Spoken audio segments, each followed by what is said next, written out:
In this episode of the Locked On NBA Big Board podcast, James and I, we're going to talk about what we all know.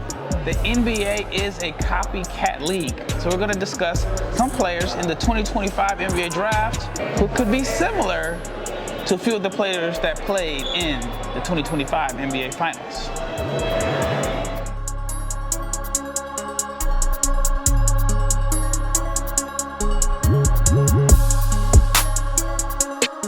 Shout out to each and every person that has made the Locked On NBA Big Board podcast your first listen of the day.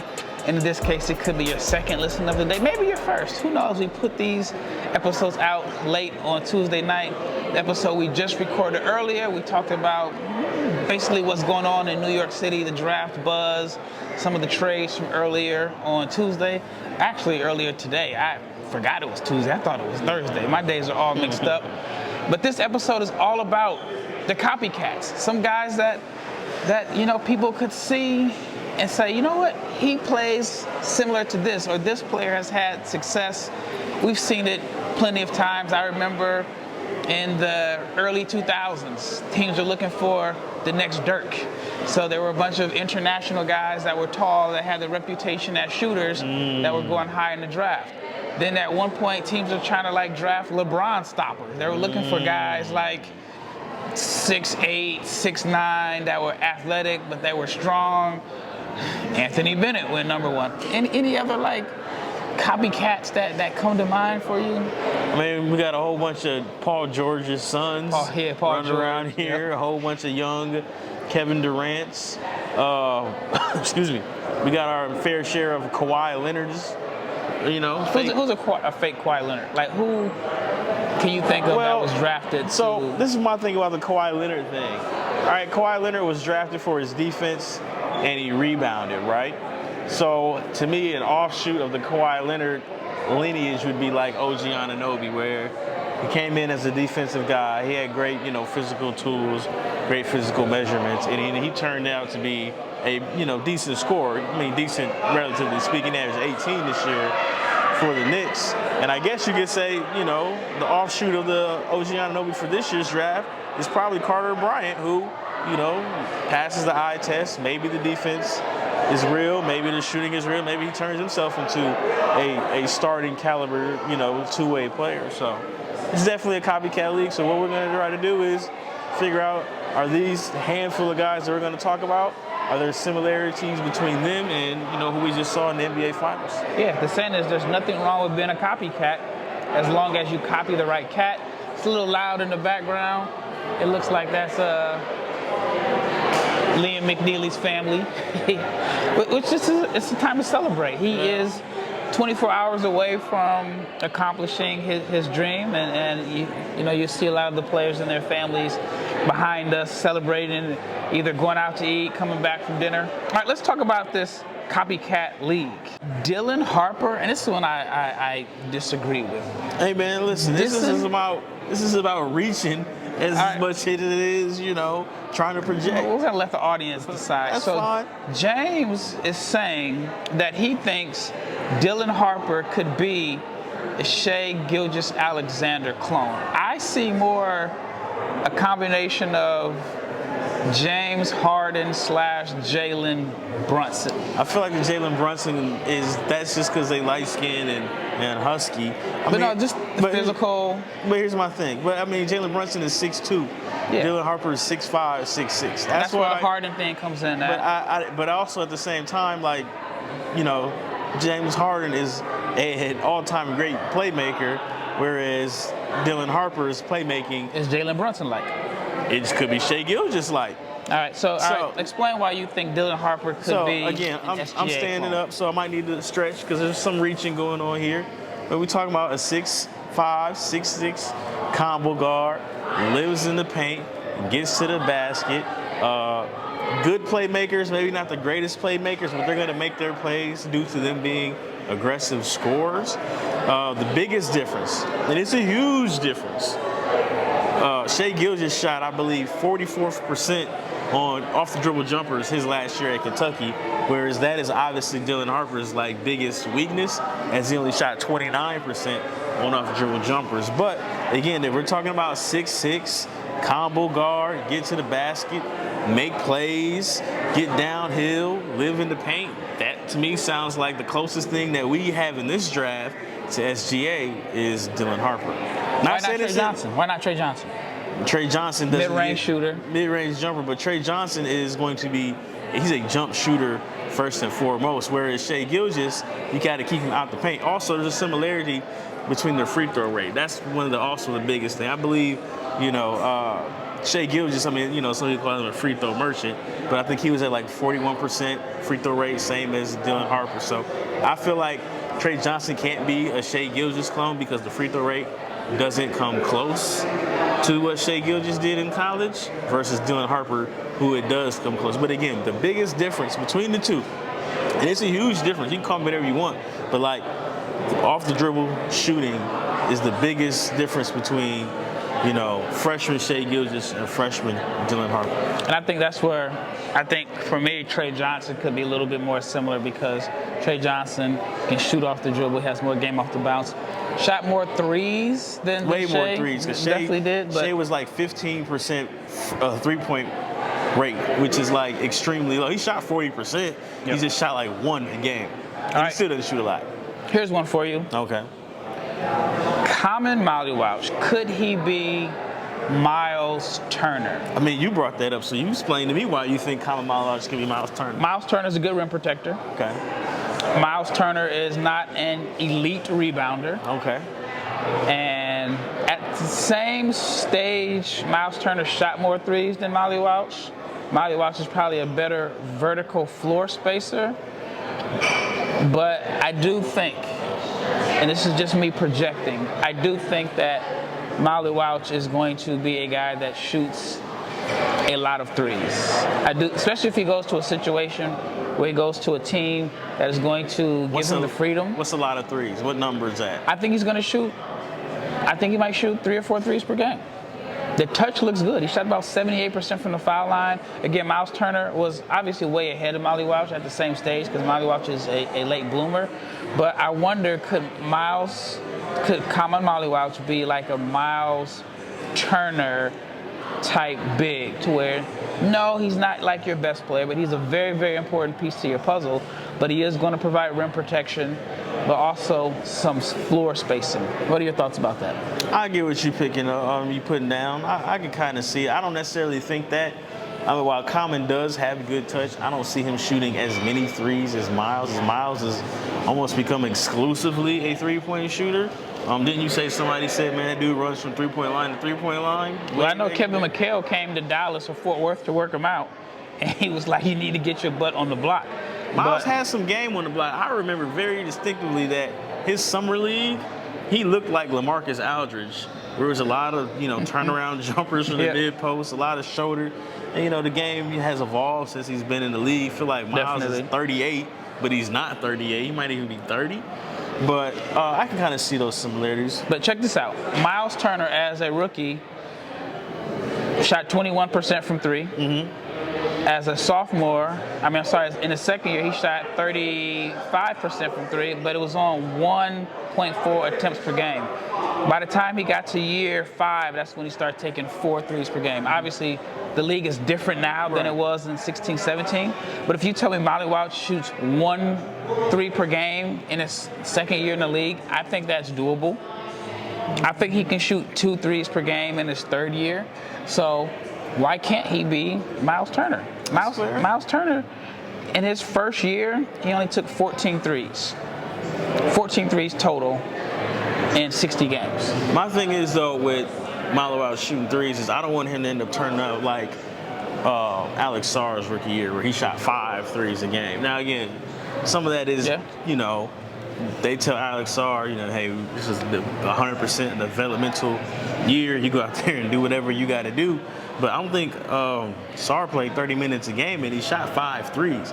I think 5 threes is a lot, especially if you... but he doesn't want to mix it up. Right, but at the same time, Maluach, from what we saw at Duke, it was strictly rim run. Mm-hmm. And, I just don't know if he's going to shoot that many threes unless he lands in a situation similar to Sarr, star where he has just free reign to, kind of do what he wants on the offensive end. But like we talked about in the last episode, that's not going to happen if Oklahoma City trades up to draft him. Yep. So we'll see. Well, I think the appeal for him, why his name is so hot right now and teams are talking about trading up for him, is because he shot the ball well in workouts. All right, up next, we're going to talk about more players that James sees some similarities from the 2025 NBA draft to the 2025 NBA Finals.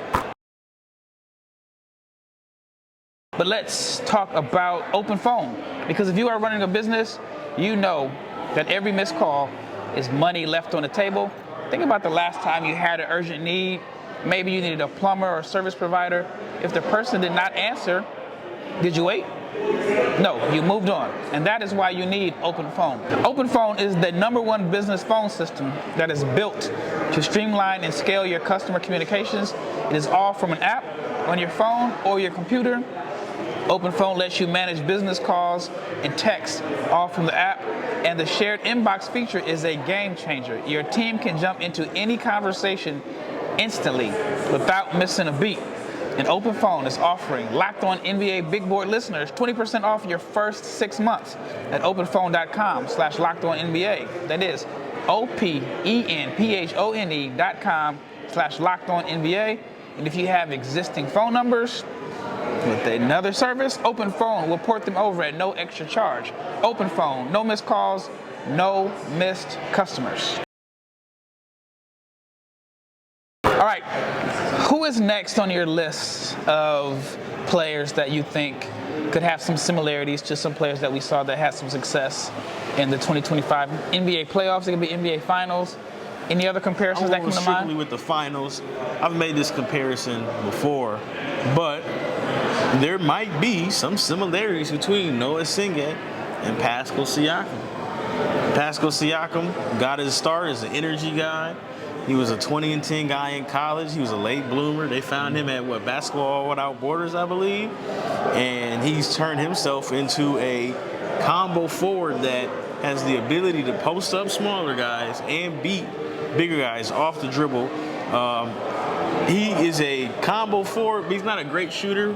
At the same time, he might be like a 32% three-point shooter. But you got to respect it. But you got to respect it. And that's really the most important thing about it.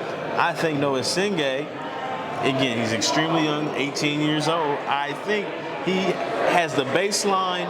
First of all, he's going to pass the same physical tests or has the same physical traits that Pascal Siakam has. But I think that he has the potential to be a Pascal Siakam-like type of combo forward, because again, we know he's not afraid to mix it up. Yep. He does rebound. He pushes the ball in transition. Now, will he develop the off-the-dribble game that makes Pascal so difficult to guard? That's what we're going to have to try to see. But I think that there are some similarities. If there was anybody in this draft, I was like, you know what, that might be Pascal. I think it's Noa Essengue. What about the playmaking? The playmaking, again, that comes with experience, but we know that Essengue is a stat sheet, filler. And, there was playmaking, at the under 19 level, under 18 level. We saw him last year in Dubai. And he was more of a combo forward then. His role at Radio Farm, he was more of a screen setter, play finisher. But, the playmaking is, again, swinging for the fences. Maybe he develops into that kind of playmaker as he gets better, getting, playing off the dribble like Pascal Siakam does now. See, I saw Sean Marion and Tayshaun Prince, meaning energy guys going to get you points off energy, hustle, not necessarily a shot creator. And then by him being like long and rangy, the type of defender that can defend all over the floor, and he's agile enough to chase, like guys that coming off pin downs and action plays, but he also can switch out and use his length to guard like smaller guards. But you're saying you think he has the potential to develop a little bit boogie, a little bit of offensive game. Now, Siakam's game isn't the prettiest. I know you've seen that picture of like Soulja Boy. It's a picture of Soulja Boy, and it was like some It's like some tournament where he's like dribbling up the court. He's going right, but the ball is in his left hand, and he looks awkward. And people say that's how Siakam plays. Siakam was spamming that spin move for a long time. It's unorthodox. It is unorthodox. But he's had a quiet.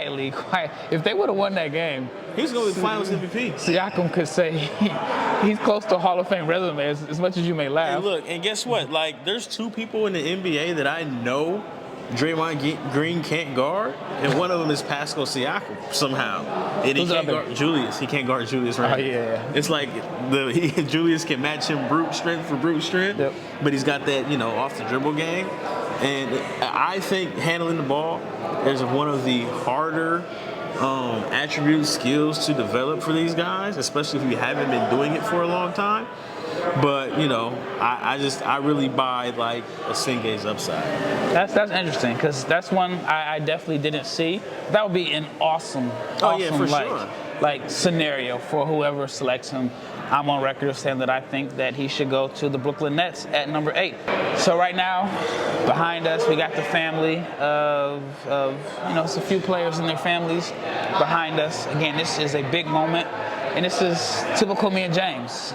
We're on site. We were at the Combine. We had the noise in the background at the Combine, and now we are at the draft, the hotel. We are less than 24 hours away from the 2025 NBA draft, so make sure you check us out. Let's talk about Elijah Martin. Okay.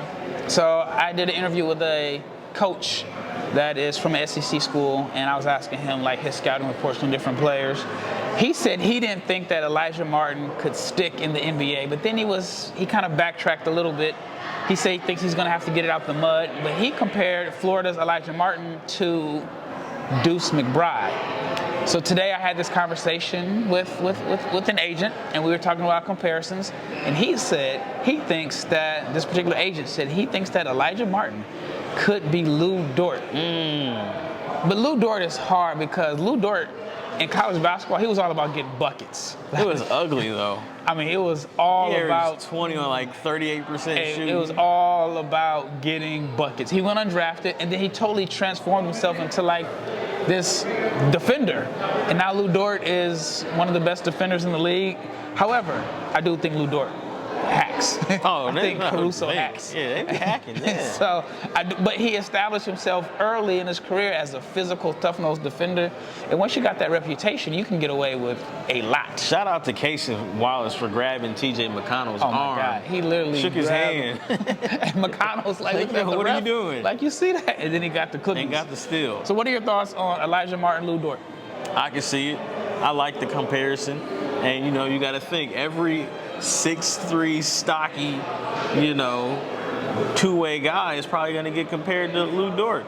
And, Elijah Martin, he brings the defensive intensity. He brought the defensive intensity at the Combine. Very good athlete. He threw down some monster dunks. He's an incredible athlete. In the Final Four throughout the tournament. So I think that's a great comparison. It's just going to come down to, will he shoot the ball well enough, and will he have time to shoot the ball well enough? One thing about Lou Dort that I think goes unnoticed is that he played for some of those.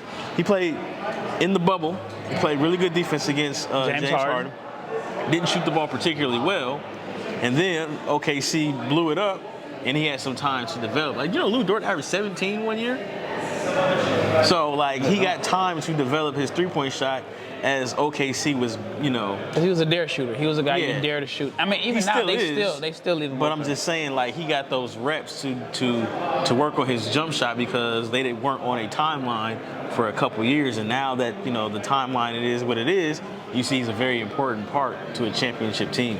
Elijah Martin is a career 36% shooter from three on 882 attempts over 5 seasons in college basketball. Okay. So I think you can say that there's enough sample size to let you know that he's a solid shooter. May not be spectacular, but he can make shots. Obviously, he's going to have to adjust to the NBA range. The funny thing about that is Elijah Martin, his background is football. He was I think he was like an all-state quarterback. And every time you watch the Thunder play, if you're on Twitter, somebody makes a tweet that says, man, Lou Dort should be playing football. So I could see the similarities there. If not Lou Dort, I think Elijah Martin could be like whatever position Gary Payton Jr. plays. Gary Payton II, excuse me. which is I think he's Gary Payton the third. Is he the third? Nah, I think Gary Payton had 2 kids named Gary Payton. No, yeah, one is Gary Payton Jr. and one is like Gary Payton. The one that plays with Steph. I feel like that's what Elijah Barton could end up doing. Or maybe that Bruce Brown role, power guard. It is Gary Payton the second. It is Gary Payton, yeah. Maybe he's a power guard, if not like Lou Dort. Sometimes it's situational, though. All right, up next, we have a few more comparisons for you, but let's talk about Wayfair, because there is nothing like stepping into your own outdoor space and feeling like you've escaped to your own personal oasis. And if you are wanting to update your patio this season, Wayfair has made it easy to turn your backyard or your space into a comfortable, stylish, and ready for the summer fun place to be, your fun place to hang out. And Wayfair has everything you need to level up your outdoor space, whether you like conversation sets, outdoor bars, fire pits, hot tubs, gazebos, and yes, even their perfect string lights to set the vibe. It's like giving your backyard that resort feel without the resort price tag. So what are you looking for in your backyard? Go to wayfair.com. Your delivery is free, it's fast, and it is totally hassle-free, even with larger items. So whether you're hosting friends or just unwinding with a book, Wayfair can make your backyard feel like your own private retreat. So do not wait. Make your outdoor space your dream oasis today with Wayfair and enjoy it all summer long. Head to wayfair.com right now to shop their huge outdoor selection. That is WAYFAIR.com. Wayfair, every style, every home. All right, let's talk about Isaiah Joe and Chaz Lanier. You like that one, don't you? Thought it was a good one. Remember Isaiah Joe had a burner. I liked Isaiah Joe at Arkansas. And he had a burner in Philadelphia. Oh, and they traded him for, I forget who. It had to have been, was it Al Horford? It had to have been. I remember Al Horford played with the Thunder, and then they like redshirted him for a year. Man, that's why he can still play even though he's 40. Nah, but I think Chaz Lanier provides a lot of the same qualities that Isaiah Joe does. Isaiah Joe didn't win you any finals games, but his presence alone out there, you're never going to leave him. And sometimes it's not necessarily about those finals games. Sometimes it's about game 68 in the season where we're trying to rest a couple guys, or guys are hurt, or it's the second night of a back-to-back. I think Chaz Lanier is a dynamic shooter, just like Isaiah Joe. I think he can be that in that same vein of 6'3", 6'4", lights out shooter, and you can run plays for him to be a shooter, not just somebody who's going to stand in the corner. You talk about volume. Chaz Lanier shot 8 threes per game this year and made 39% of them. He's a 40% career shooter from three over 5 college seasons, and this is on a little under 700 attempts. But the thing about Chaz Lanier, he's not just a catch and shoot guy. He's shooting it on the move. He shoots deep threes. He's again, not all three-point shots are the same. And Chaz Lanier is a guy that shoots in a variety of ways. All right, here's one that I thought was interesting. Maybe a recency bias. Ryan Nembhard, TJ McConnell. Floor is yours. Absolutely, that's recency bias. Hold on. Go ahead. I was watching the NBA Finals on Sunday. Game 7. I'm like, are we really watching TJ McConnell ISO ball in the third quarter? I mean, was it like 3 or 4 straight possessions? Man, he ran off like 12 in the third. Straight line drives, no wiggle, just straight line. No screens. No screen. Get to my spot. Hard drives to the rim. That is probably one of the most memorable things from this playoffs. I say that to say this. I don't think Ryan plays like TJ McConnell, but I'm talking about the impact a small guard can have in the NBA. TJ McConnell listed at 6'1". They list Ryan Nembhard at 6 foot. He might be closer to 5'10", but you and I think he's going to be somebody that finds a way to stick in this league. Mm-hmm. It's because he's a table setter, and he makes guys. I hate that term, but he makes guys better. Like if he's running your second unit, you know what I'm saying? You don't have to rely on a isolation scorer.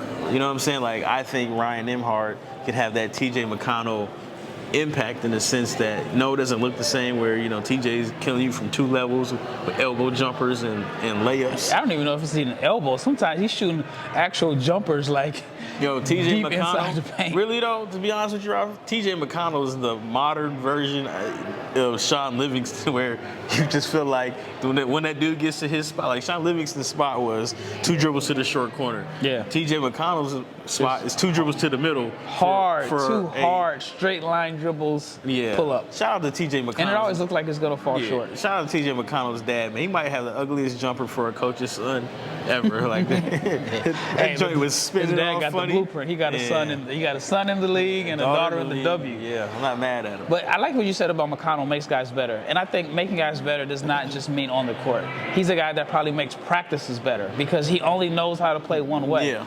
He says that playing hard is a skill, but that is probably the only thing that keeps him in the NBA is that he plays hard. Like, he can't lose that edge. And one thing that I like about McConnell is that we've seen guys that play hard during the regular season and they have success. And then in the playoffs, they don't have success because everybody else has elevated their level of play and intensity, and now that guy that plays super hard in the regular season doesn't have any advantages. McConnell got to another level in the playoffs, and he just makes players around him better. He did have some struggles in the finals, but like again, I think he's a guy that makes practices better. Yeah. He's a guy that if you went out late night and y'all got practice, you know TJ McConnell probably got a good night's sleep, ate healthy, he's picking you up full court. And now you got to realize, like, man, you know what? I can't go out because I got this dog waiting on me in practice. And so just the way he plays, I think, makes everyone better, like you said. But it's not just about scoring and on the court. TJ McConnell was really good in Philadelphia too, in those trust the process years as well. Yep. But people, you know, you played good at that time. People, they question it. Some guys. Like, he's been able to maintain it, but we've seen guys that play good, like Tony Roten. Joe James Anderson averaged 13 one year and was out the league. Yes. That's crazy, man. It was somebody else that did. Michael Carter-Williams on Rookie of the Year. Williams. Yeah, so anyway, TJ McConnell and Ryan Nembhard. I think they're different players. They're different players, but they can have the same impact, is what I'm trying to say. I mean, for me, Ryan Nembhard is Tre Jones. However, I do think that seeing the way McConnell played in the playoffs at that size and the fact that there were guys that were labeled good defenders had issues with him, I think it may have, over the next few weeks, helped a small guard. But I heard today, and you were there with me, that Ryan Nembhard is going to get drafted. He's expected to get drafted in tomorrow's NBA draft. Well, that wraps up this episode. The next time you hear from us, it will be draft day. We can't wait. I don't know, we may go live from the Barclays. We're definitely gonna have some post-draft reactions, but make sure you hit that notification button and hit that bell so you can be notified every time we drop an episode. Once again, it's Rafael and James Barlowe, and we are out of here. That was 28.